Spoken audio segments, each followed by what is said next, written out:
Allow me to introduce Mike Wlotzki. Was born and raised in Ottawa South and is currently living in Manotick, lovely downtown Manotick, with his wife of 32 years, and he has 3 wonderful, respectful kids. Wow. They're obviously not teenagers, right? Mike started his entrepreneurial career when he opened a Automotive Collision shop in 1985, which he's owned for 21 years. He's been involved with the Collision Board Council of Eastern Ontario for 11. He also evolved and developed a program called We Care Focused for distracted driving education, and has a customer appreciation campaign that's underway. In 1999, Mike, along with a few others in the Eastern Ontario, Mike, along with a few others in the Eastern Ontario's Make-A-Wish chapter, were granting magical wishes as they were volunteers granting the wishes to kids to help them out. He sold his collision business in 2006 and became CEO of Make-A-Wish Eastern Ontario, a position which he's held for 11 years. So a really strong background in fundraising. Upon retirement, with distracted driving reaching critical levels, Mike revisited the We Care Focus program, and which he created. And with renewed desire, he's trying to make the community roadways safer. He's worked with many volunteers and so forth. And what else to tell you? Mike's a great guy. You should hear him talk. He's a gifted speaker. Actually, he is really gifted speaker, and it's going to be fun having this session. And I guess, Mike, what we'll do is to start off, whatever I've said, you can help flesh out some more details, especially with your background in your charitable support and love you giving back to your community. We'll start off with that part. How's that? Okay, sounds great. Well, back to Make-A-Wish. Yeah, Make-A-Wish is, well, it's a worldwide organization that grants children that have life-threatening or terminal illnesses their wish. Instills joy, strength, and hope. And in 2006, we were running as volunteers. There was 8 of us. We were raising about a couple $100,000 a year, which was pretty good because we were all, at that time, we all had full-time jobs. We all had businesses. We had kids to raise. So it was pretty full plate, but we loved doing it. But we noticed after a while, there was too many wishes coming in because of our PSA campaigns and not enough money. So we decided to start the office of Eastern Ontario, because again, worldwide organization, but it was not represented in Eastern Ontario. It was in other 9 chapters across Canada. So we took the challenge, opened up the office. I went to my wife because I believe in happy wife, happy life. If you can take anything away from today, that's a good one. And she said, yeah, you know what, go ahead and sell your business and become the CEO for the Make-A-Wish Foundation. So that's what I did, and transitioned that in 2006. As I was, to reiterate, we were making a couple $100,000 collectively with a lot of great people and a lot of really cool initiatives. We brought it up to about $1.5 million sales a year, and it's currently, as of last year, it's still currently up in those numbers. And yeah, very proud to create that legacy. And so from there, I decided the third stage of my life, I wanted to do something still for the community because I love community. And that's basically what we're talking about today. It's like, how can we give back to our community yet make it beneficial, not only profit-wise, but just for yourself to know that you're doing your bit for the community.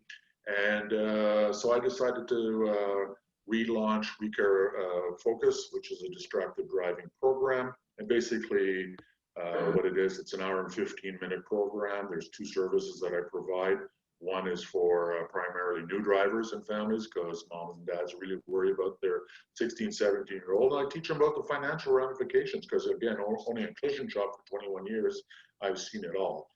And people are surprised how fast a car accident, even a small one, a scrape, can add up, and then who pays for that? And then I also educate them on the emotional consequences. And if they don't focus at the task hand, they cause an accident or a life-changing injury or even a fatality.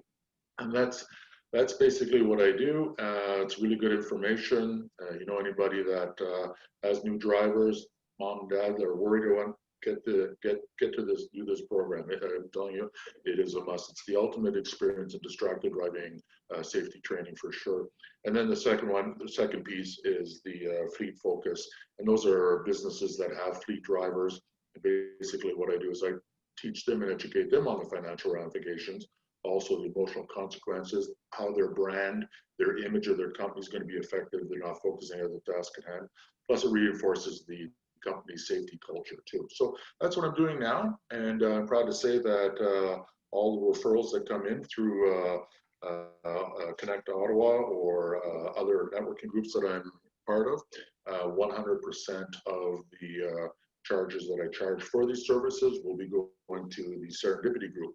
And basically, I just say to people, you know what, if you think there's a distracted driving problem out there in our community, and if you think there's mental health issues out there in our community, take this course, bring the money to Serendipity, and we can make a double impact all at the same time. So that's who I am. That's what I'm about. Blessed. Life is great. 3 wonderful children, as Bernie mentioned.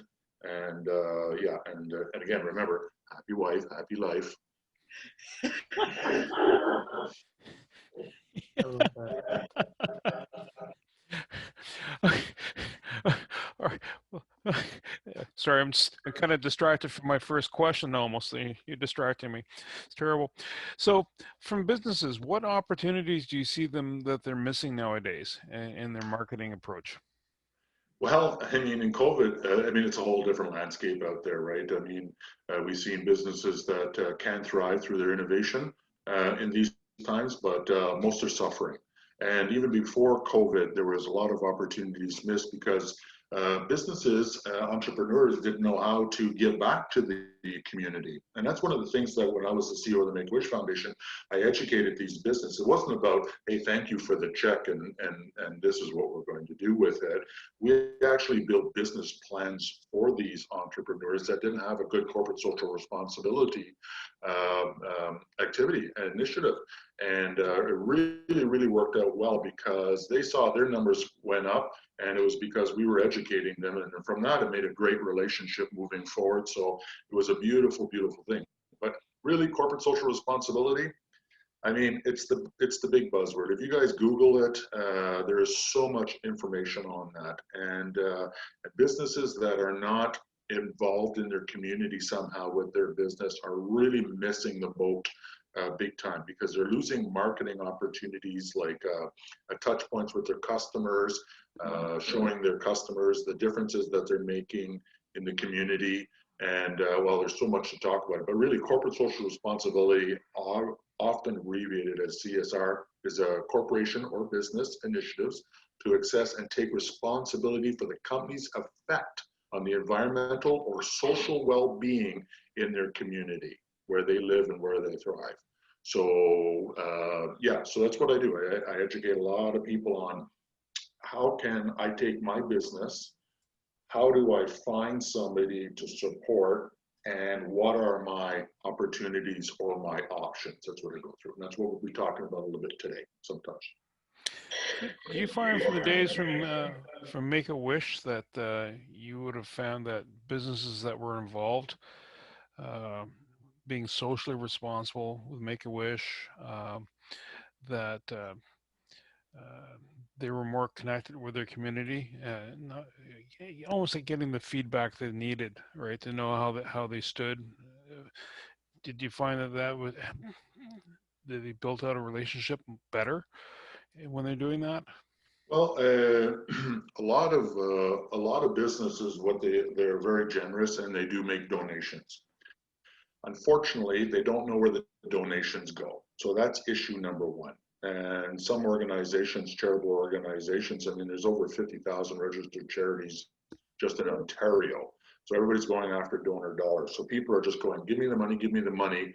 And the company goes here, and that's it. They feel good, or sometimes they don't feel good. And so what was happening, the trend was, it was a perfect timing for me, because I said, no. Before yeah, we need the money and we're going to take your money and we're going to be very appreciative of your money. But what we're going to do is we're going to build a marketing plan for you to Yeah. help you out, to let your customers know. So money came in, I put it towards a specific story.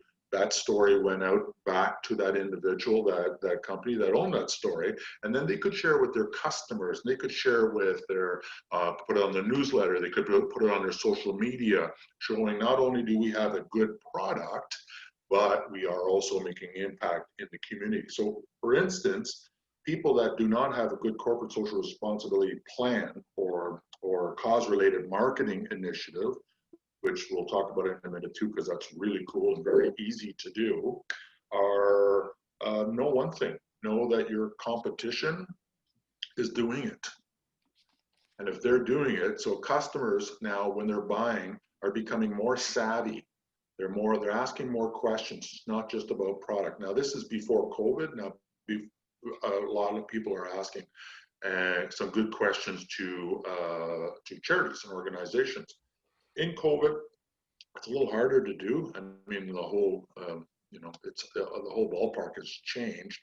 But yeah, no, I noticed people that were really missing the boat on giving back, and from that, their competition. So the example would be is like, let's say you walk down the street and you're going to buy flowers for somebody.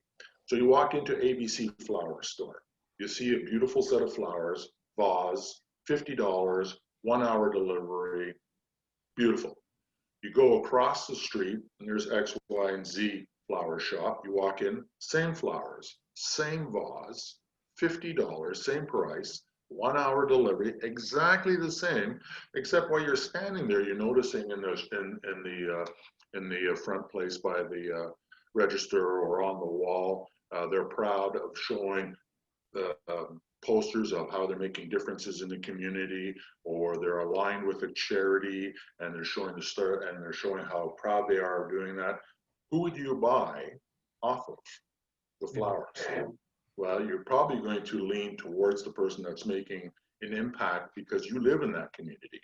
And so the whole shift of consumers are now starting to go, so you have this product, and they start to research your website. They're seeing, and you should, on websites, I always suggest you should have a little corner. If you're supporting something, you should have a chat or a discussion with that organization so that you're allowed to put on your charity a little spotlight about how you're making a community. So this is what your mission is, Yeah. this is what your products are, and this is how you serve the community, because people will they want to see, Yeah. and that could be a decision maker moving forward.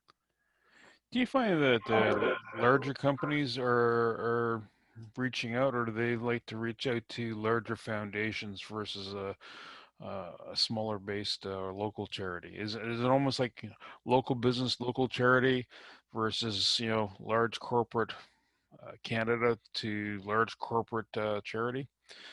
Yeah, I think, you know what, there's some truth in that, because let's say, for instance, the banking institutions, they give zillions of dollars a year. Why? Because they're better, because all their competitors are doing the same thing. So let's say RBC a couple of years ago, they were the #1 as far as banks giving back from the community. Now they'll give to the bigger organizations, because the bigger organizations will give them more exposure, because the days of here's a check, thank you very much, and go away is over. Here's a check, but what are you going to do for my company? So if a big banking institution goes, hi, organization ABC, we're going to give you $4 million. Believe me, that organization for a $4 million check is going to dot a lot of I's, a lot of T's, social media, anything they can do to showcase this bank doing that. So that when the consumer hears about it through their feeds of whatever, then it's just like, wow, you know what, RBC is really good. I'm really glad I'm with them. Or, hey, I don't know if my bank's doing much. I'm going to research it and I'm going to go over there as an example. But Yeah. on the other side, Bernie, bigger organizations like that will filter down, because RBC Canada is huge. but there's an RBC in Manotick, let's say, for example. Well, RBC in Manotick might support the local food bank or or some sort of organization or cadets Yeah. or anything that is good for the community so that they can get in the community newsletter kind of their name of thank you very much. Okay.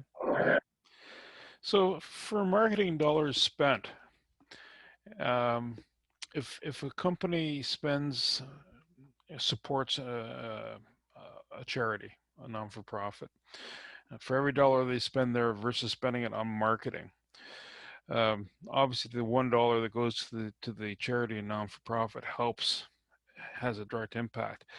Is it almost at the same pace? In other words, for that marketing reach they would get, except the one is doing good, it's leaving a positive trail, as opposed to the other one just says, "Hi, I've got a splashy ad." Uh, I think it all goes back to, as an entrepreneur, a business, you have to have a good marketing plan. That's when you go see a professional like Denny, for instance. They have it already. They write it out or whatever. Denny, you can email me you can transfer me the $5 for that. But sorry. Yeah, no, you have to have a good plan. But then even before that, it's not just about how much visibility can I get. It's the why are you doing it? What is the why? You're an entrepreneur, you're doing okay in the community, there's something close to you. Let's say it's something like Serendipity offers like mental health solutions, and you're like, wow, you know what? I want to help out Serendipity. So Serendipity, just using you as an example, Timothy, might not have the same opportunities to profile your business as a lot of other organizations. But again, you're going to feel better because when you portray what you're doing in the community, you're going to be proud of it. People will see the connection. People will see your why. So it's like, you see if somebody like Denny, a professional, how do I build a good thing? And then Denny's going to go, here you go. And then you go out and you pick, you go and you solicit and you interview 2, 3, 4, 5 organizations, if you don't know any, and see what they will do for you. Yeah, you'll be surprised. Some organizations will be just like, yeah, just send me the check and thank you very much. Yeah. Okay. I don't know. I like CHIO. I think we're proud that CHIO is probably one of the best children's hospital on the planet. Yet, if you give them $1,000 or $2,000, depending on your budget, you will get a nice thank you letter and a tax receipt. Yeah. Where if you give an organization, a grassroots organization that's very passionate about their cause, and you go, here's a couple of $1,000, they're going to go, okay, we're going to do a social media thing, we're going to do that in the month of there, we're going to do this, we're going to do that on our newsletter, at our event that we have, our golf tournament, we're going to make you a sponsor, and I want to introduce you to other people. And because I know what your products are. And that was what was great with back to Make-A-Wish. It was like when somebody gave me a check for the organization, for the mission, that's what it's about. But with a business background, entrepreneur, the collision shop, I would ask them, what do you do? And I used to introduce them to other individuals, networking. And from that, they did business. And from that kept the relationship tight. But back to the corporate social responsibility, you would, I think, the best bang for the buck is something, especially if you have a service, let's say like Denny again, is maybe a little different, or you can pick one out. But if you sold, let's say, chocolates or any type of product like a widget, you would do what's called a cause-related marketing. And what that is you would phone an organization, hey, Timothy, Serendipity, I sell this or whatever. I want you to help me promote it through your channels. You come to an agreement. It's written down in an agreement. And let's say the product was $10, and for every time I sell one of these, I'm going to give $1 to Serendipity. But Serendipity is going to get the money. Serendipity will help promote. But Serendipity will also take the money. So let's say they raise through this cause-related marketing campaign $5,000. Serendipity then will go, here's a story of the $5,000 and the difference that it made, which is very important because now you have the right to use that. And before you go out to your social media platforms or your newsletter or your website, you would just make sure that your messaging is okay by the group, Serendipity in this case. And then you can go out and do the touch points. And the touch points are really cool because it's just like, I'm going to say a realtor. Well, a realtor sends out a monthly, this is what's on the market, this is what's sold. And why do they do that? Well, we all entrepreneurs, we all know they do that because it's another touch point with their clientele. But in that touch point, they have the opportunity to maybe peeve off sometimes. Let's say like a car dealership, a person that does car sales. Hi, Margaret Ann, how's your car? Like I told you last week, I'm really happy with it. Okay, just want to let you know, if you know anybody that had a car, please call me. Yes, I got that, just like you told me last week. And now change that up, because when you change the way we look at things, the things we look at change, you would go, Margaret Ann, hi, just glad you're happy with your car. Listen, I'm really, really proud. I got to tell you this, I'm busted. With my sales, what I do is I take some money and I give it to this group, Serendipity. This is what they're about, and here's the differences that I've made so much. And these differences are made because of people like you, Margaret Ann, because I would be nothing without people like you. So thank you very much for that, and I just wanted to share the good news. Now Margaret Ann hangs up the phone and goes, didn't ask me about my car, but that was my car salesperson, and I really like what he or she is doing. You know what I mean? So it's great touch points. Cause-related marketing is stupid simple to set up with any organization. The flags will come up when organizations go, yeah, well, no, and you know what, and we can't, and I'll tell you, good organizations will really vet the company that wants to do a cause-related, because it's their brand too, associated with another brand, right? But if you got a good quality brand or service, and a part of your service you can offer, hi, you know what, for anybody that you sign up that does digital marketing for whatever, Facebook, I will give you X number of dollars or what have you. So there's all different ways, and you've probably seen it so many times in grocery stores, like cornflake boxes or $1 a year or $5 there it goes. It's a nice way to do, and then it gives you the opportunity to go out in the community and let people know. Nice. I'm going to, since you've talked about Denny so much, I'm going to let Denny pop a few questions in here because he's good at this. Mike, I have a question. We're going to move away from the marketing side and more to the emotional component side for a second, if you don't mind. Yes. Can you relate some experience that really brought about this change, or not so much change, but the benefits of helping charitable causes? Do you have a story for us of where that hit you the most? Yeah, well, like I said, in the collision industry back then, Denny, I mean, 21 years, very volatile business, very. We had a good, clean, sharp shop, professional, and what have you. But the image of the body shop was not a good one back then, and so it was a way for me to get the monies to do what I needed to do in life. And when we supported the soccer team, the local this, the local that, or what have you, the odd golf sponsorship and things like that. But we never really got invested big time because we did not know how. We were collision guys. We fixed cars. So all of a sudden in the ice storm came along. If you remember that, and in Eastern Ontario, and I was living in Greeley, and I was afflicted 11 days without power, 3 young kids at that time, and I listened to the radio, and I just could not believe all the good people doing good things in the community.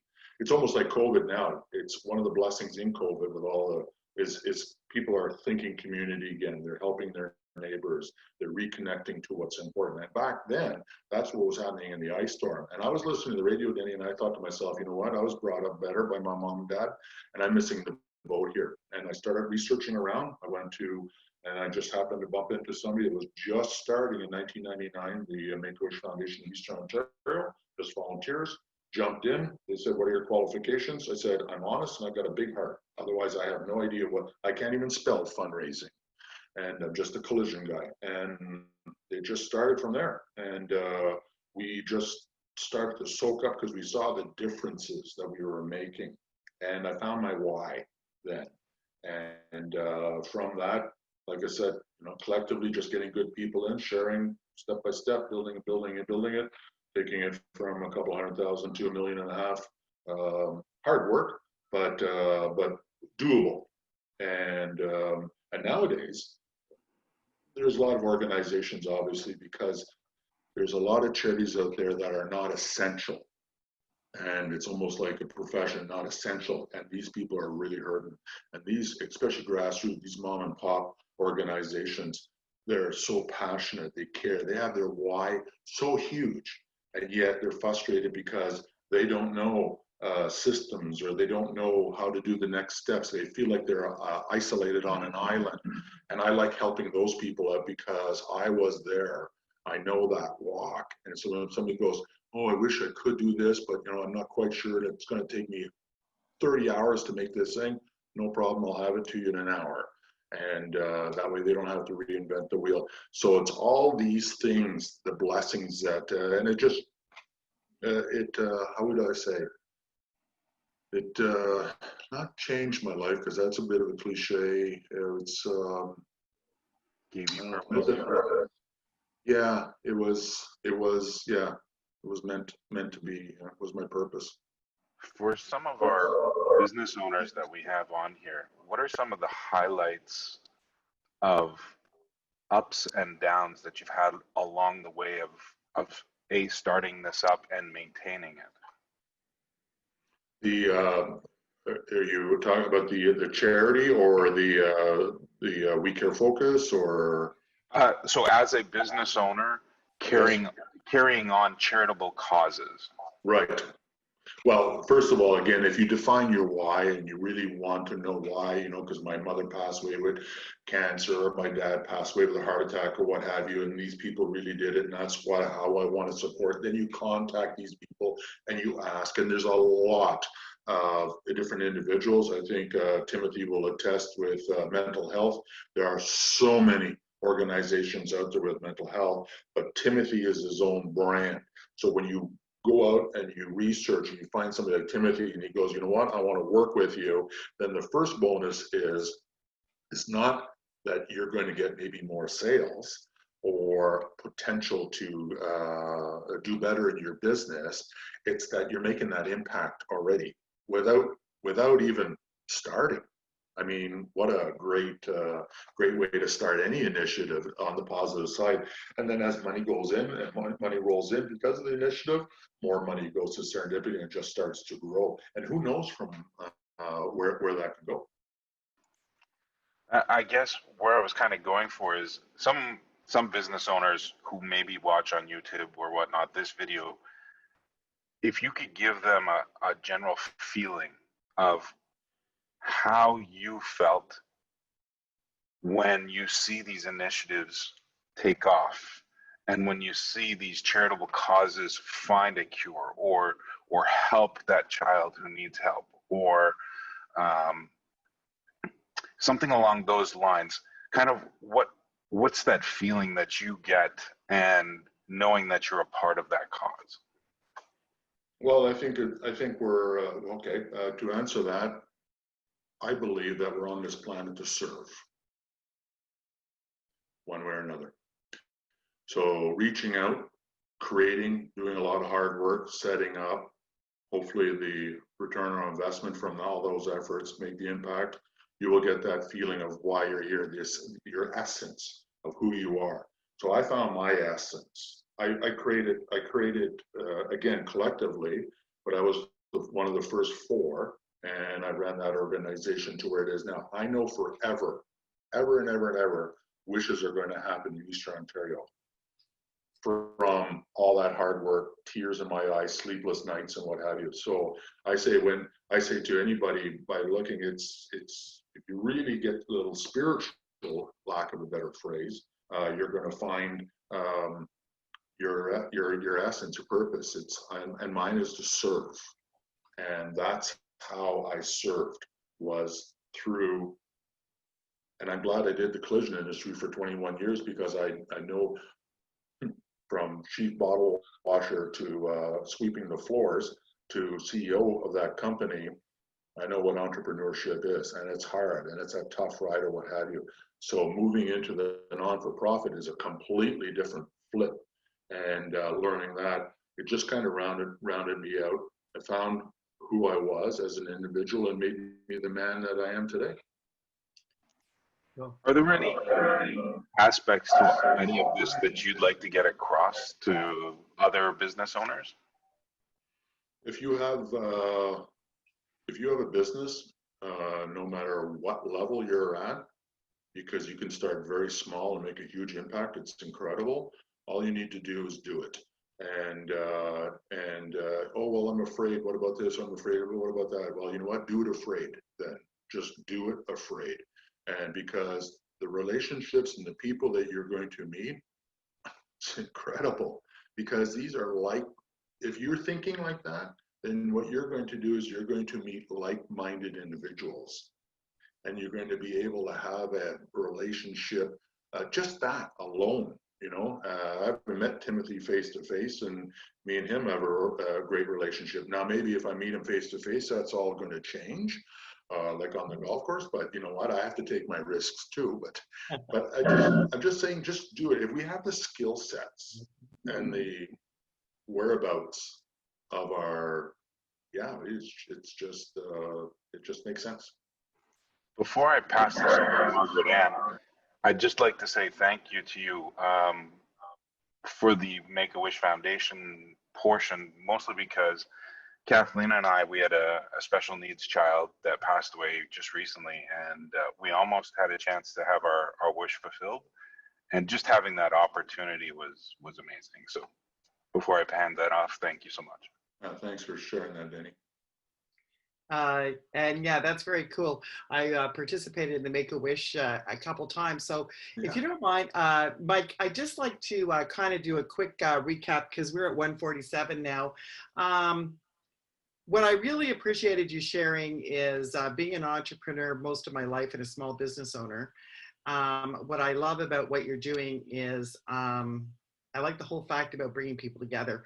And just like the golf tournament that we just had, you know, we've been starting out small, doing it one step at a time for the last 4 years. Well, actually, I've been doing something like that for about 7.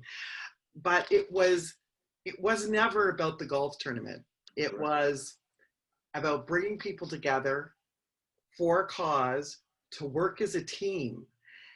And you know, that's when I get my like mojo too. So I really appreciate, I'm getting goosebumps talking to a kindred spirit, because I think there's a lot of entrepreneurs, especially, that are out there, they're working by themselves, and you know, to get focused. So these are the great opportunities. I hope anybody that's watching this video takes some advice and some encouragement from what you've done, and realize the only thing that really needs to change is just a shift in your personal thinking. Right? We don't have to do it alone.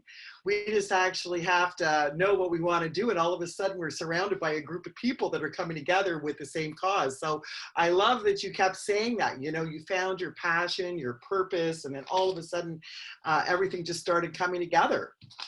And it doesn't feel so much like work, right? I know.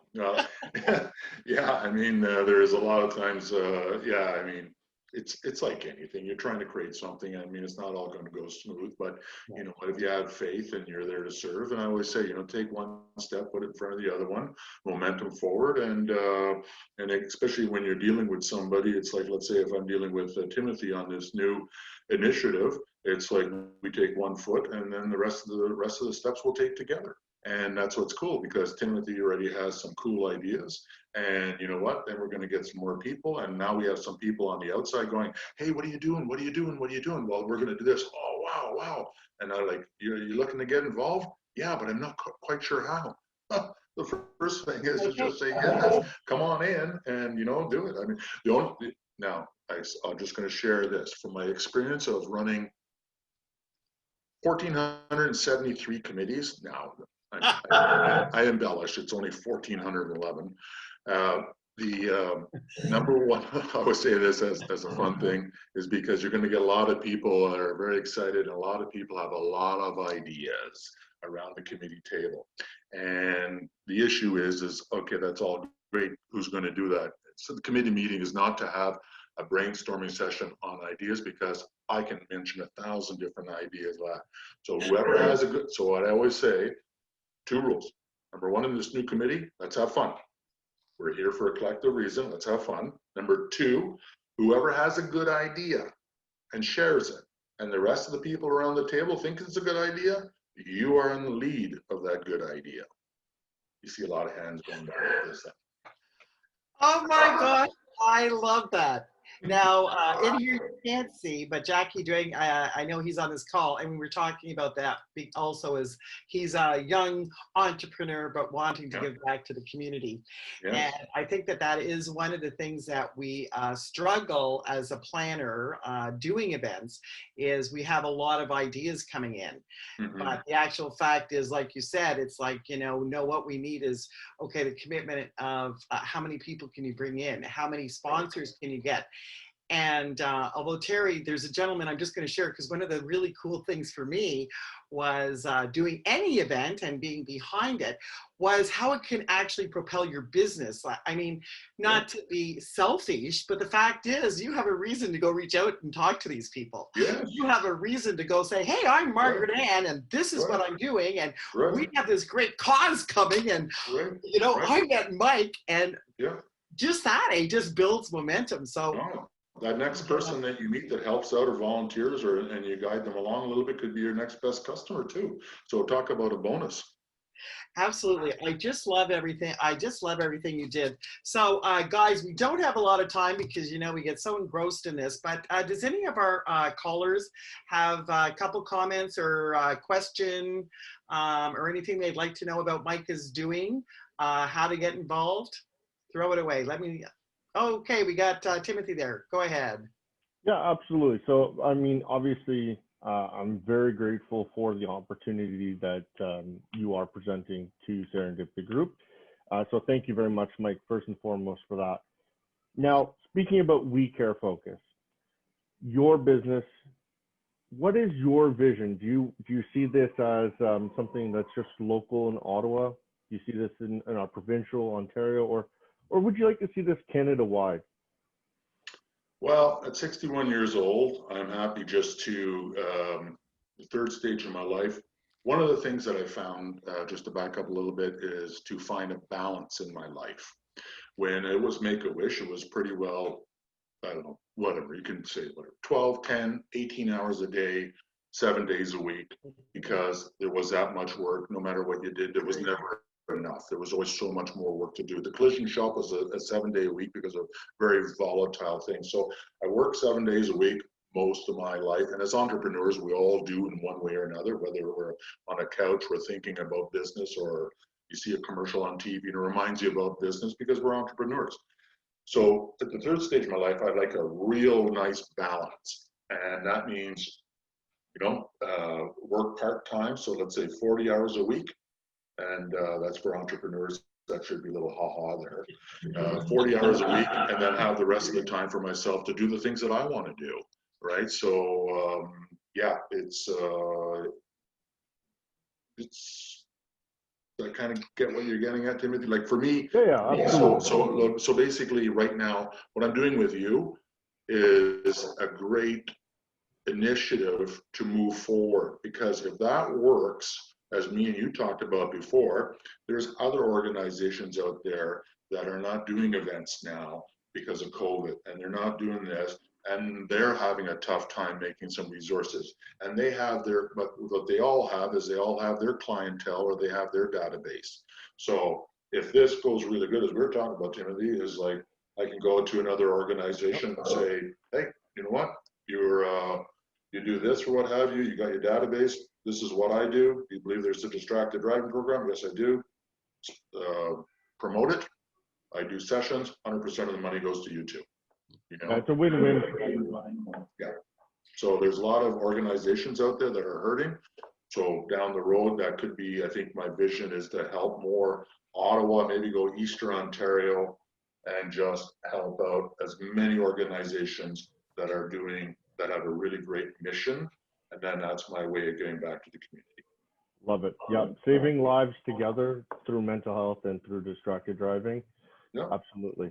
And I'd just like to add to that, Mike, I think that that's a great idea because it's almost like it's a duplicatable thing that you could do and, you know, teach others how to do it, even if it's not with We Care focus, with what they're passionate about. And we already know, since I'm still in my 50s, so, but next year I'll be there. And, you know, there's so many more people retiring, eh? Or like there's a lot of people in a position that could do a lot more volunteer, want to be part of something. Exactly. So what a great opportunity that would be to have, you know, that expertise, those people coming into entrepreneurship and helping lead the way with that. So I think that's a great initiative and something to look forward to.